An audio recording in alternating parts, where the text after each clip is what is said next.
越嚟越大咧，有冇發覺我哋自己嘅胸部已經冇以前咁緊緻，同埋有少少覺得好似咧漏咗氣嘅氣球咁咧？20歲打後，我哋嘅膠原蛋白咧就係會急速跌1%嘅。咁到底你哋有冇諗過，而家你哋係跌咗幾多%呢？點解我哋嘅胸型唔再堅挺？元兇就係佢，韌帶鬆弛。今日咧就一次過搞清膠原蛋白三型同埋彈性蛋白嘅關係。三型膠原蛋白咧，佢就好似一個咧啱啱起嘅輕鋼架咁樣，係比較柔軟嘅。咁佢負責修復同埋快速打好個地基。咁呢一個係對於皮膚、血管同埋韌帶修復，喺初期都係非常之需要佢嘅。一型嘅膠原蛋白就好似後來灌入嘅鋼筋水泥一樣，非常之堅挺，係負責強度同埋支撐力嘅。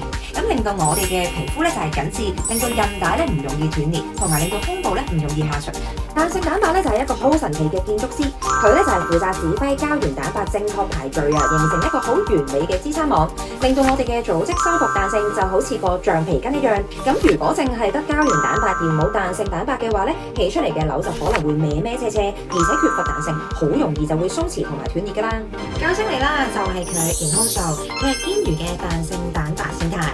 填空素就係可以做到1+1大於2啦，佢係針對性去解決我哋韌帶同埋胸部下垂嘅問題。變靚嘅路上，你唔再孤單啊！我係佩奇，等 More Love 嘅團隊陪你做啱嘅選擇。